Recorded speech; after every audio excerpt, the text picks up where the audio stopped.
Hi there, my name's Emma Willis. I'm an LA-based makeup artist and I'm here today to show you how to create a very natural looking makeup.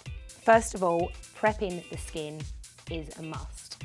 No makeup to begin with, completely clean face. I've prepped Joe's skin with a light reflecting moisturiser. If you've got slightly oily skin, use an oil-free moisturiser. If your skin's quite dry, then use a richer moisturiser. And this really helps create the base and the foundation of a natural looking makeup. We are going to start with a light concealer. If your skin is more problematic, then you may want to choose a slightly heavier foundation or a liquid foundation all over, but a very fine veil for a natural looking makeup. You can use a light foundation brush, or even fingers are really good. When you've used the concealer, you can push this into the skin using the brush and go around areas that are slightly pinker or redder to even out the colour of the skin. So it's normally around the red areas of the nose, on the inner corners, the sides of the mouth and sort of in the middle of the chin, and then the T-zone in general and under the eyes. Leave the cheeks as much as possible, even with foundations and things like that. If there's spots or imperfections, then you can cover them up with a little bit of concealer.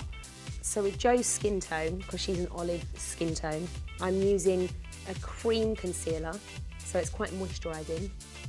And the tone of the colour, it's got yellow undertones. If you're more pinker and fairer skin, then a cooler colour is best. After concealing, the second step would be to create that natural, glowy, fresh-faced with a bit of blush to create the colour in the cheeks. Okay, so we're going to do a cream blush now. You can use a powder one if you want, but to create that daytime natural glow, cream blushes are always good. They work well on the skin, they're moisturising, and they just can look a bit more natural than a powdered blush. So I'm going to use two different shades, like a pinky and a brown mixed in. On olive skin tones, red and browns always work well. Darker skin tones, orange and peaches really work good. And then on really light skin tones, if you're fair, a light flush of pink is really like a really light pretty pink, rosy pink, just tan, and smile. And if you see the apples of your cheek, and you can actually just rub slightly onto the cheek, and again, use your fingers is best. It's always good as well with the blush to think of where the areas of the sun naturally hits the face and where you get a suntan. So on the top bit of the nose as well, it's sometimes nice to just put a bit of colour just in the middle here. Occasionally just a little bit on the chin at the bottom, just a very small amount.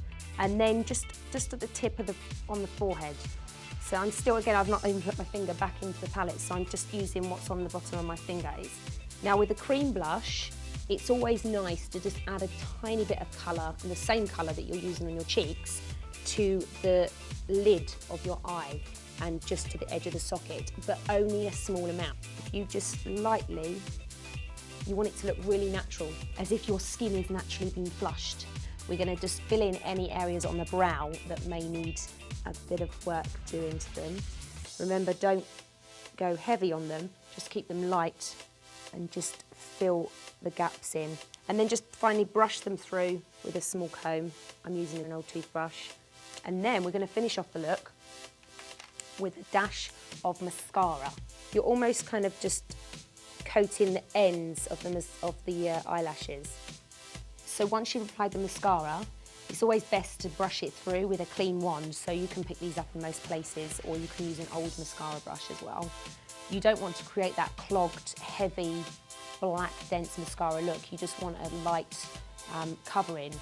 Take the dry brush, the clean brush, and just brush through. A waterproof mascara is always good to use because you don't get any drop-ins afterwards. You don't get that blackness that sometimes comes after a long day.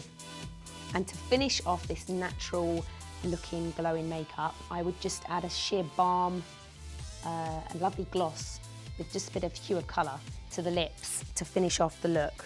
You could just mix a couple of colours together. A pinky or a red with a clear gloss always works well. Or you can just add a rich moisturising balm. If you've got more of an oily skin tone, you may want to use a little bit of loose powder, very lightly, just on the T-zone area, on the forehead, a little bit on the nose, and on the corners of the cheeks and the chin, only if you're excessive to oiliness. If not, I would leave this look completely powder-free, just to have that dewiness going on and that fresh glow. And that's how you create a very natural looking makeup. I'm Emma Willis, thank you so much for watching.